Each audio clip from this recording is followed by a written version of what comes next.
প্রযুক্তি দিয়া কয়েক ঘন্টা ইনজেকশন দিয়া সিংহরে নিজের লগে লগে ঘুরাইতে পারবেন, এটি আমরা বুঝি। দেখেন না মাঝে মাঝে সিংহরে লগে লয়ে লয়ে ঘুরে, ওটা ইনজেকশন দিয়া কয়েক ঘন্টা ঘুরাইতে পারবেন। ইনজেকশন শেষ তো ও আপনাকে মটকায় খাবে, ঠিক না? হ্যাঁ, উম্মে হারামের মতো তো পারবে না রাদিয়াল্লাহু তাআলা আনহা মহিলা। সমুদ্রের থেকে ভাসতে ভাসতে উঠছে, সিংহ ভাবছে আমার শিকার আসছে, আজকে মজা করে মানুষের গোস্ত খাবো। তো চোখে চোখ পড়ছে মতর বলছে, বুঝে ফেলছি তুই করতেছিস কি, কিন্তু থাবা দিলে জান তোর যাবে, আমার কিচ্ছু হবে না। তো সিংহের মুখ জবান আল্লাহ খুলে দিছে, কেন? বলছে আমি আল্লাহ আল্লাহ রসুলের গোলাম। তো শুনতে দেরি, পায়ে মাথা রাখতে দেরি করে না, ছুটে যায়। বলছে মাফ করে দেওয়া যায় না? বলছে এত তাড়াতাড়ি? আমি সঙ্গী হারা, জানি না এই জঙ্গলে কোথায় লোকালয় আছে, আমাকে আগে লোকালয়ে পৌঁছা, তারপরে চিন্তা করব তোকে মাফ করব কি করব না। তো বলছে হাইটা গেলে অনেক দূর, পিঠে বসেন, কষ্ট আমিই করি, আপনি আরামে বসেন। লোকালয়ে পৌঁছে দিয়ে বলছে এখন মাফ করা যায় না? বলছে মাফ করে দিলাম। এই জঙ্গল আমি দেখেছি দুই চোখে, না দেখা বলতেছি না, টিউনিসিয়া রাখা আছে এই জঙ্গল। তো মুসলমানের এই দুরবস্থা হইত না। আল্লাহ আমাদেরকে পছন্দ করছিলেন নিজের জন্য, আর সবকিছু দিছিলেন আল্লাহকে। যা কিছু দেখেন সব আল্লাহ পাওয়ার জন্য দিছেন। তোমাদের উপরে আমি কাউকে যেতে দিব না, না বস্তু দিয়া যেতে দিব, না কোনো ভাবে যেতে দিব, কোনোভাবে তোমাদেরকে আমি তোমাদের উপরে যেতে দিব না। দুনিয়া তো আজকে টেকনোলজি দিয়ে দেখাইতেছে, ঠিক না? কি আপনি ভিডিও কল করতেছেন আজকে কি দিয়া? প্রযুক্তি দিয়া, ঠিক না? সাহাবা তো 1400 বছর আগে ভিডিও কল করছে উইদাউট প্রযুক্তি। সারিয়াতাল জাবাল, সারিয়া পাহাড় সামলা, এখনো তো পাহাড়ের গায়ে সাইনবোর্ড লাগানো আছে। আমি অ্যাড্রেস দেই, দেখে আসেন, আমি অ্যাড্রেস দিয়ে দিই। ইরানের বন্দর আব্বাসে এখনো পাহাড়ের গায়ে সাটা আছে, লাগানো আছে সাইনবোর্ড। এটা ওই পাহাড় মদিনার থেকে দেখায় দিয়েছিল ওমর রাদিয়াল্লাহু তাআলা। সেনাপতিকে সারিয়া এই পাহাড়টা আগে সামলা, এটা আগে নিজের আন্ডারে আন, তাইলে যুদ্ধে জিতা যাবে।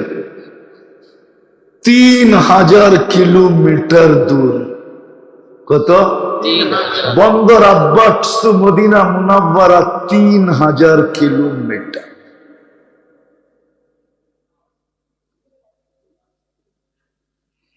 আজকে তো প্রযুক্তির যুগ, আপনি প্রযুক্তি দিয়ে ভিডিও কল করতেছেন, ও তো প্রযুক্তি ছাড়া করতেছেন।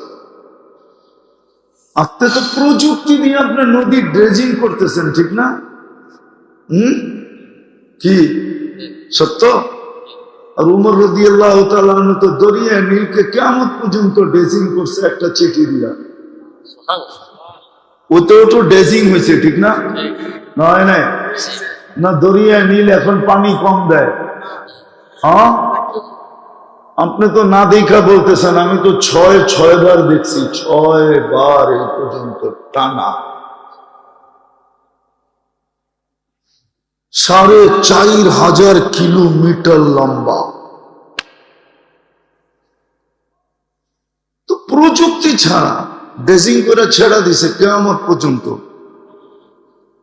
হাদিসে লেখা পর্যন্ত চলে আসছে, মনীষীরা লেখা ফেলছে, যেদিন দরিয়া নীলের পানি কমতে শুরু করবে গাঠটি লইয়া বয়া থাকবা, কিয়ামত মনে হয় চলে আসছে। আজ পর্যন্ত তো পানি শুকায় না। হ্যাঁ, আজকে তো প্রযুক্তির যুগ, তাও তো ভূমিকম্প কখন আসবে এটাও জানে না, দূরবীত কিভাবে করবে এটাও জানে না। দূরবীত তো টোকা দিয়ে করছেন, টোকা দিছেন, টোকা জমিনের টোকা মারছেন, হেলিস কেন? আমি কি ইনসাফ করি না, ন্যায় বিচার করি না? তো হেলস কেন? হেলবি তো ন্যায় বিচার না হইলে, যখন ন্যায় বিচার হয় তখন হেলবি কেন? কেন হেলবি? টোকা দিয়া, একটা দুইটা তো না। আজকে তো প্রযুক্তির যুগ আসছে, তারপরও তো ঘোড়ার পায়ের ভিতরে বেলুন লাগায় সমুদ্র পার হইতে পারবেন না। বেলুন লাগায়, বেলুন বুঝেন? মনে হয় বোঝেন নাই। ফুলন তো টায়ার লাগায় কি নদী পার হইতে পারবেন? হ্যাঁ, ওনারা তো 27 কিলোমিটার দৌড়ে পার হয়েছে। যান চিহ্ন তো রাখা আছে এখনো। বাহরাইন যেদিন স্বাধীন করছেন, আটলান্টিকের ভিতরে নামায়া দিয়ে আমি তো 2 বার গেছি ওখানে। উকবা বিন নাফে রাদিয়াল্লাহু তাআলা আনহু বলছে, ওই পারে মানুষ আছে কিনা বল। বলছে, এটা তো আটলান্টিক। তোর আটলান্টিক, আমি গোড়া দিয়া পার হবো, গোড়া দিয়া।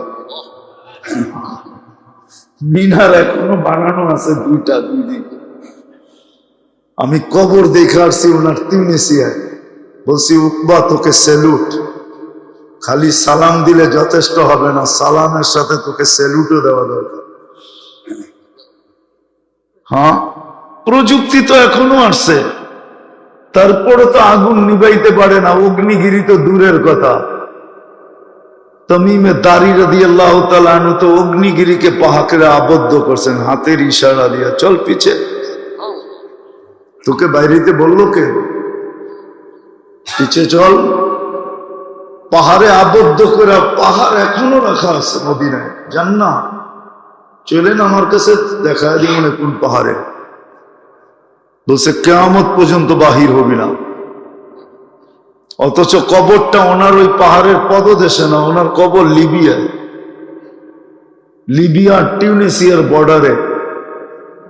আমি করার হবে মনে হয় 10 বছর হয়ে গেছে, 10-12 বছর আগে দেখা আসছি। তখনও বলছি, তমিম তোরে স্যালুট। হাত 2টা রাইখা গেলে আমাদের ফায়ার সার্ভিসের দরকার হতো না। তোমার হাত যেখানে আগুন ওইখানে নিতে বাধ্য।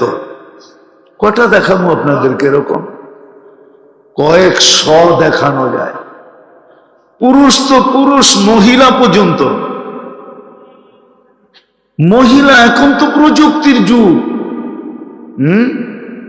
প্রযুক্তির যুগ। হ্যাঁ, একমাত্র আল্লাহর কাছে। কার কাছে? আল্লাহর কাছে, আল্লাহর রাসূলের কাছে হওয়া, আল্লাহর কাছে পছন্দের মতো হওয়া যায়। রব্বে কাবার কাছে। ওই আবার হাদিস ঘুরে বলতেছি, পছন্দ মতো যদি না হইতো তাহলে আমি 1 বিঘা বাড়লাম, উনি 1 হাত বাড়লো কেন? আমি 1 হাত বাড়লাম, উনি 2 হাত বাড়লো কেন? আমি 2 হাত হাইটা গেলাম, উনি দৌড়ে আসলো কেন? উনি দৌড়াইলেন কেন? আমি তো হাইটা আসলাম, উনি দৌড়ে আসলো।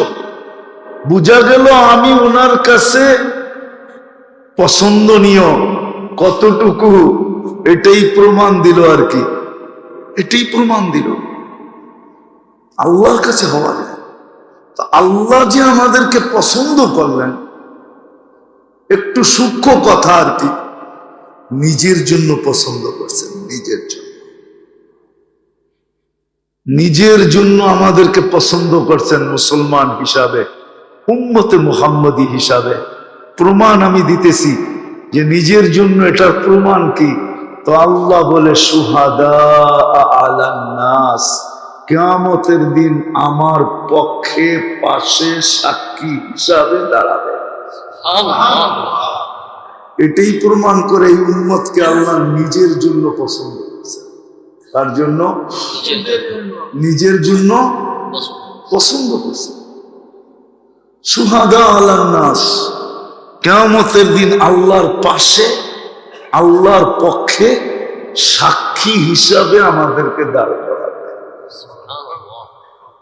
আল্লাহ নিজের জন্য আমাদেরকে পছন্দ করছেন।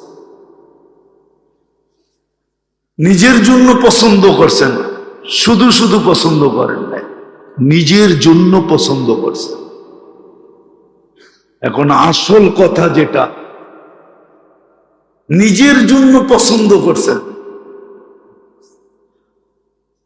এই জন্য আমাদেরকে যা কিছু দিছেন। যুবককে যদি যৌবন দিয়া থাকেন, আর কেমন দামি যৌবন দিছেন, প্রত্যেকটার দাম আমি একটু একটু দেখাবো। যুবককে কেমন দামি যৌবন দিছেন, আপনি দুনিয়ার দিক দিয়া দেখেন। সমগ্র জগতের সম্পদ যদি এক জায়গায় করেন, এক যুবকের সমগ্র জগতের সম্পদ একদিকে, যুবকের যৌবন একদিকে, দামি কোনটা? যৌবন দামি, যৌবন দামি। যুবককে যৌবন দিছেন এই জন্য, ওই যে আল্লাহ নিজের জন্য পছন্দ করছে, ওই আল্লাহকে পাওয়ার জন্য, ওই আল্লাহকে সঙ্গে নেওয়ার জন্য, ওই আল্লাহকে রাজি করার জন্য, ওই আল্লাহকে খুশি করার জন্য। যে আপনি যখন পছন্দ করছেন আমাকে, তা আমি পছন্দ না করা যাই তো যাই করি। আবু বকরকে তো এটাই জিজ্ঞাসা করছিলেন, আবু বকর রাদিয়াল্লাহু তাআলা আনহু, এই অবস্থায়ও কি তুমি আমার উপরে রাজি? তো বলছে, মা বালা আবা বকরিন আল্লাহ ইউরদা, আমি রাজি না হয়ে যাব তো যাব কোথায়? আর আছে তো আছে কে, কার কাছে যাব, কোথায় যাব? আমিও রাজি। চোখের পানি ছেড়া দিয়া বলতেছেন আমিও রাজি। জিজ্ঞাসা করতেছে, এই অবস্থায় তুমি আমার উপরে রাজি কিনা? কাহিনী শতবার শুনছেন আপনারা, যে এই অবস্থায় আমার উপরে রাজি কিনা? তো বলছে রাজি না হয়ে যাব কোথায়, আমি আপনার উপরে রাজি, আমি আপনার উপরে রাজি। আল্লাহর মতো সত্তা জিজ্ঞাসা করতেছে, তুমি আমার উপরে নারাজ তো না? সারা দুনিয়াকে জান্নাতে জিজ্ঞাসা করবে, আবু বকরকে দুনিয়ায় জিজ্ঞাসা করে নিতেছে।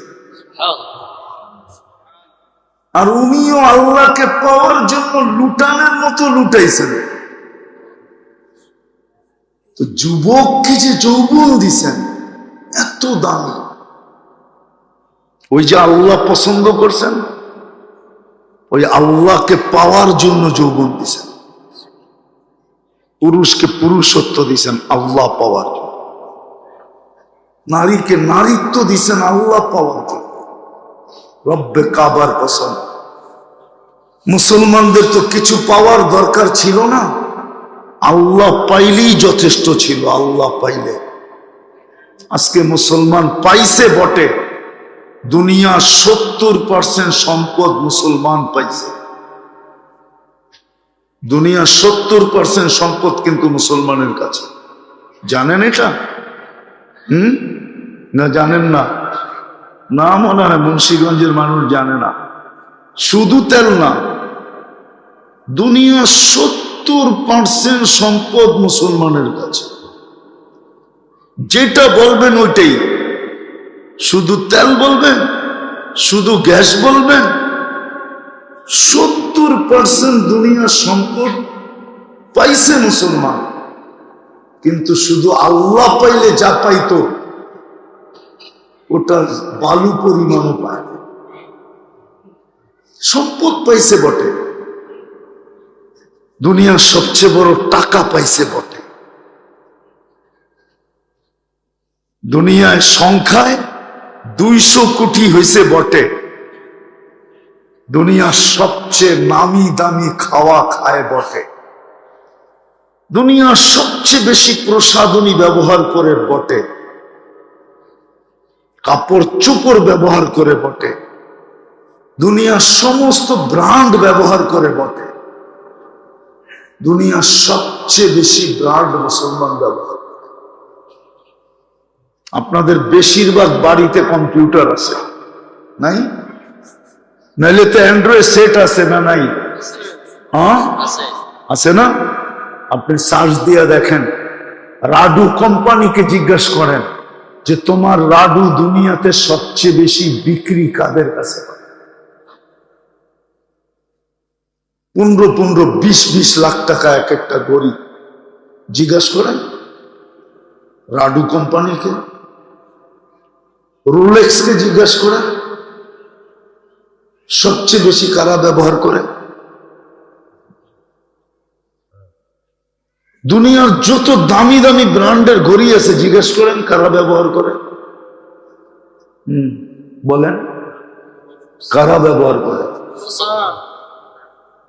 বটে, কিন্তু আজকে মুসলমান যেইখানে, খোদার কসম যদি মুসলমান আল্লাহ পাইতো, আল্লাহর লগে সম্পর্ক হতো, আজকে নিকৃষ্টতার দিক দিয়া মুসলমান যেখানে, নির্যাতিতর দিক দিয়া মুসলমান যেখানে, নিষ্পেষিতর দিক দিয়া মুসলমান যেখানে, ঘৃণিতর দিক দিয়া মুসলমান যেখানে, অবহেলার দিক দিয়া মুসলমান যেখানে, দীক্ষিতর দিক দিয়া মুসলমান যেখানে, আল্লাহ যদি পাইতো তো রব্বে কাবার কসম এই জায়গায় মুসলমান কোনো দিন আসত না, বরং কোরআনের কথা সত্য হতো। আনতুমুল আলাউনা, তোমরা সবচেয়ে উপরে।